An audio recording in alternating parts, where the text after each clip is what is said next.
At ngayon naman po, para malaman naman natin ang update tungkol sa lagay ng ating panahon, makakasama po natin si Mr. Samuel Duran na weather forecaster ng Pag-asa. Good morning, Mr. Duran.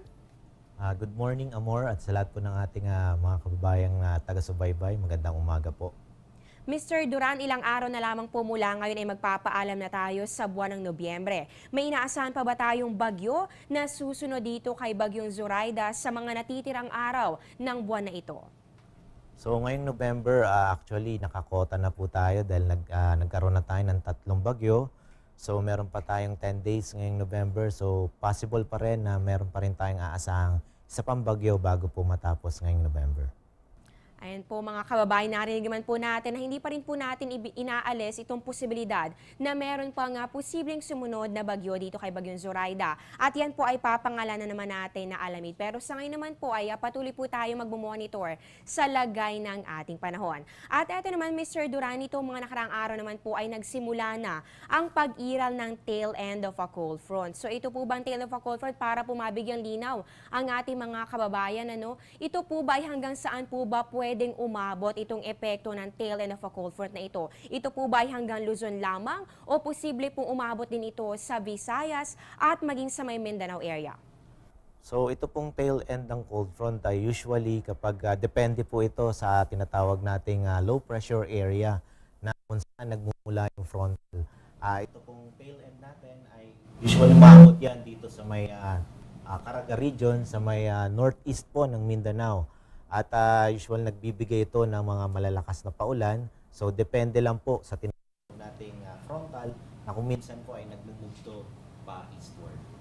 Okay, at para naman po sa mga nagtatanong, bakit nga ba ang tail o yung buntot lang po ng cold front ang umiira dito sa ating bansa? Bakit po hindi pwedeng mabuo yung mismong cold front dito sa loob ng ating Philippine Area of Responsibility?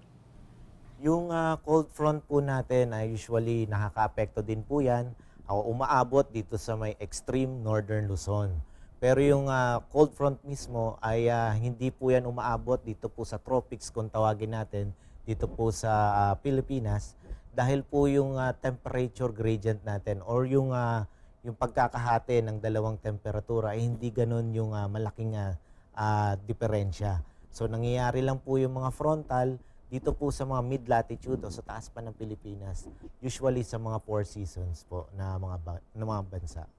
Ay naintindihan na po natin kung bakit po hindi umaabot dito ang cold front at yung extension lamang yung tinatawag nga po natin na tail end of a cold front ang nararamdaman natin dito sa ating bansa. Mr. Duran, maiba naman po tayo. No? Isa po sa laman ng mga balita ngayon, bukod nga dito sa epekto ng Bagyong Yolanda dito sa Pilipinas, ay ang epekto rin ng dumaang tornado sa Illinois noong Lunes. Nagdulot rin po ito ng malaking pinsala at kumitil rin ng mga buhay. Balikan lang po natin paano nga ba nagkakaroon ng tornado? Bali, ang tornado, nag-uumpisa siya sa tawag nating cumulonimbus clouds na kung saan ay dapat ito yung tinatawag nating supercell. Kapag ito ay supercell, nagpo-produce siya ng tinatawag nating column of air. So dito sa second stage, kakaroon siya tinatawag natin na funnel clouds na kung saan kapag itong funnel cloud na ito ay umabot dito sa may lupa, ito na yung tinatawag nating tornado. Yung tornado ay isang violent rotating column ng air na kung saan nagmumula lang yan sa tinatawag nating supercell.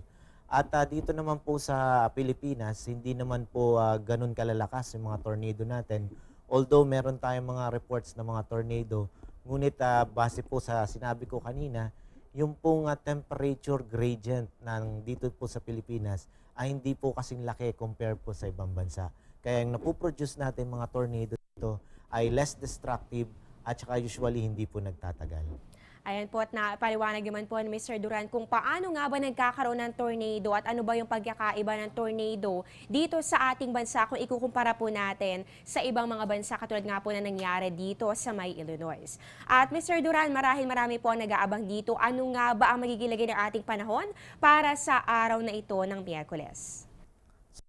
Rin po sa tinatawag nating tail end of cold front, asahan pa rin po natin ang dito po sa may Bicol region and Eastern Visayas, pati na rin po dito sa may Caraga. Makakaranas pa rin po ng mga mahina hanggang sa katamtamang pagulan at pagkidlat, pagkulog, pati na rin po dito po sa may lalawigan ng Aurora at Quezon. Dito naman po sa may Cagayan Valley, at yung Central Luzon, pati na rin po yung CAR ay makakaranas naman po ng mga light rains dahil po sa tinatawag nating Northeast Monsoon o Amihan. At ang Metro Manila at ang natitirang bahagi po ng bansa ay magkakaroon po lamang ng mga pulu-pulong pag-ulan o pagkidlat pagkulog. Ay maraming salamat po Mr. Duran sa ibahang impormasyon tungkol sa lagay ng ating panahon. Meron na lang po ba kayong reminders o paalala para sa ating mga kababayan since medyo marami na rin po itong nabanggit inyo na makakaranas ng light to moderate rain showers and thunderstorms para sa araw na ito? So dahil pa rin po sa amihan, nakataas pa rin po ang ating gale warning, lalong-lalo na po dito sa may seaboards ng Northern Luzon at yung kumpletong seaboards din po ng Central Luzon, pati po yung seaboards din po ng Southern Luzon at ng Visayas.